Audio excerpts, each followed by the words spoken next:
Welcome to ETF Explained, a series on the Get Started Investing podcast. Each episode we explain one ETF to better understand it and to give you the skills to analyse any ETF. In today's episode, we're explaining Vanguard Australian Shares ETF, otherwise known as VAS. And to chat through it, as always, is my equity buddy, Ren. How are you going? I'm very good, Bryce. Very excited for this episode. ETFs have just exploded in popularity over the last 2 decades, call it. Yep. And the number of ETFs on the market has also exploded. In Australia alone, more than 300. In the US, we're talking thousands, which is great because it means we can invest in anything.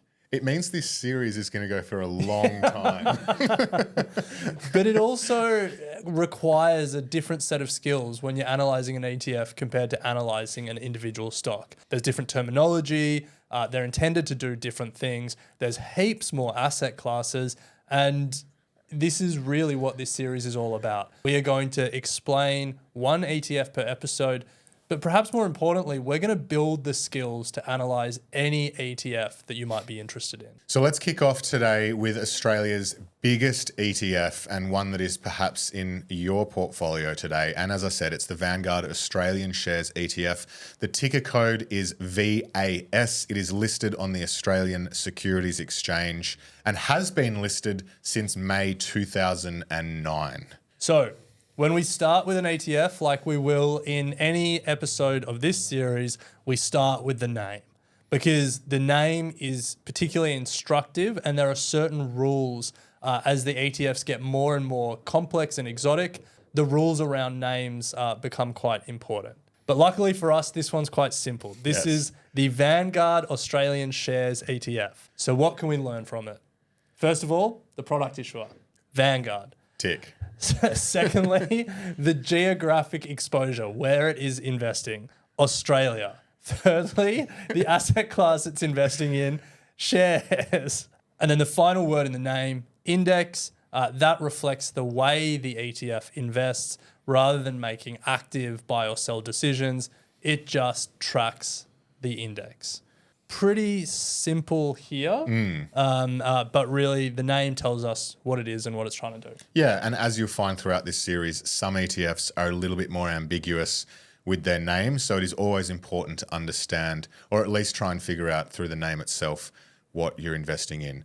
Now, a reminder that as we go through this video, we'll be using resources that are found on the ETF issuer's website. Everything that you need to know, everything that we explain here is always listed on that product page. So you don't have to go digging too far to find all the information that you need.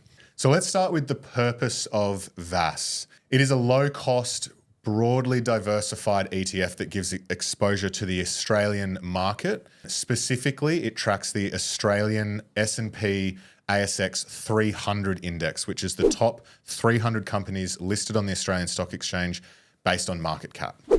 Nice. Pretty simple. Pretty simple. So that is its purpose. The index it tracks is the ASX 300, as Bryce mentioned. Where we want to look next after what it seeks to do or its purpose is what it costs us to do it. So that's where we look at fees. What are we paying to get this investing style or this strategy? Good news is when it comes to VAS, it is incredibly low.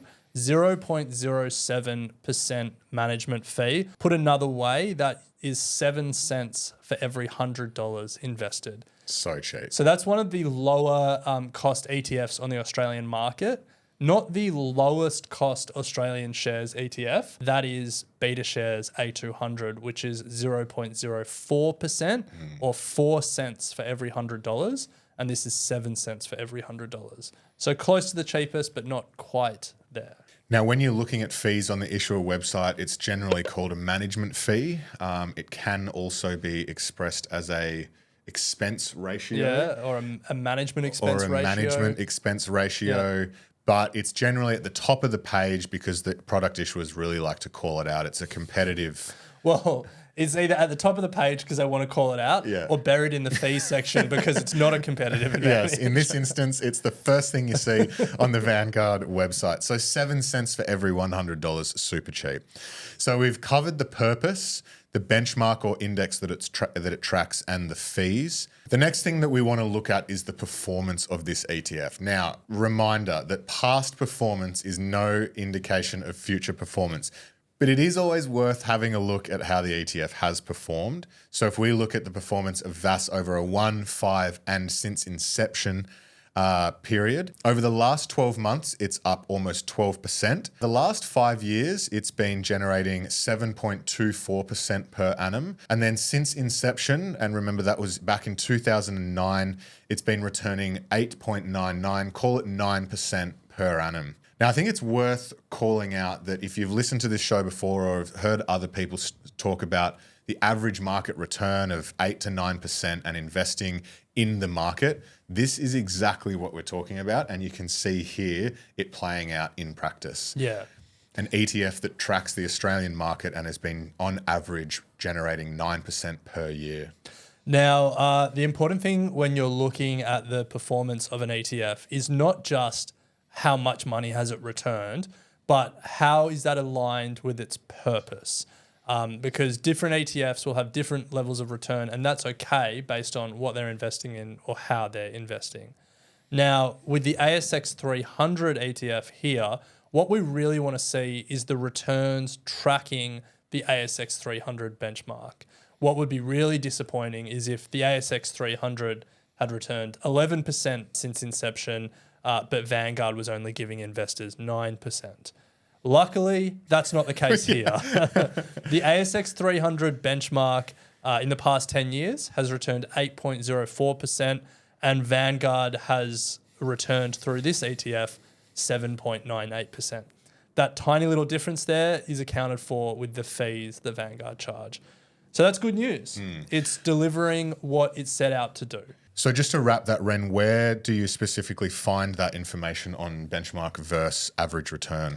So as we're going to keep repeating through this process, all the information you need to analyze an ETF is on the ETF issuer's website. So it is always the first place we go when we're researching ETFs. Now, Ren, it is super important that when you're looking at what ETF you're buying, you actually understand what you're buying. And that doesn't mean that you understand the name or the management fees. It means that you understand the companies that actually are wrapped up in this ETF. Yeah, because that is what you're buying. You know, if you put $100 in, all that the ETF issuer is doing is taking your $100 and then buying shares in the underlying companies or assets. So in this case, every time you're investing in Vanguard Australian shares, Vanguard is taking your money and buying Commonwealth Bank, BHP, CSL, all these companies that we're about to touch on. Yeah.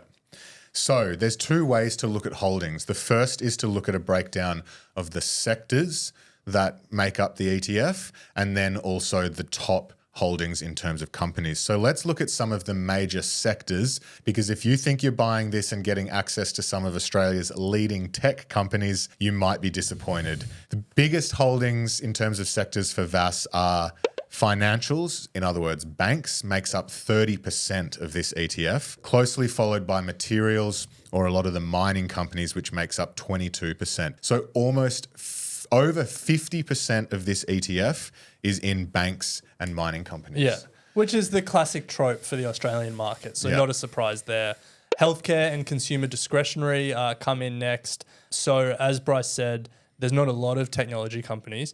We should be clear though, the few leading technology companies that are in the ASX 300, your realestate.com.au's, your WiseTechs, they still are in this ETF.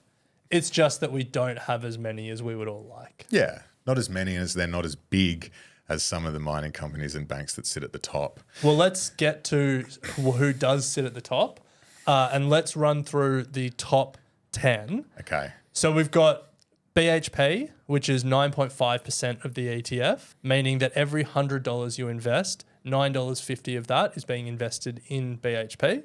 Next up, Commonwealth Bank, 8.4%. And then CSL rounding out the top three at 5.7%. So those three companies alone are just shy of 25% of the ETF. You've then got the three other big four banks. You've got NAB, Westpac, and ANZ taking positions 4, 5, and 6. Wesfarmers, which is the owner of Bunnings, taking number 7. Macquarie Group, otherwise known as Macquarie Bank, Goodman Group, and Woodside Energy closing out the top 10. So some very familiar, well-known Australian businesses there, which is the purpose of this ETF.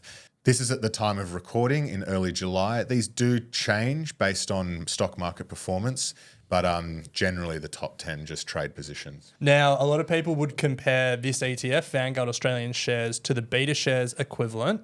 The important distinction when you're looking at top holdings is because Vanguard has 300 names, whereas beta shares only has 200, all the percentages in Vanguard's holdings are a little bit smaller. So if I compare BHP, 9.5% in Vanguard, actually, you know what? It's the same, 9.5% for beta shares. So you're buying a similar amount.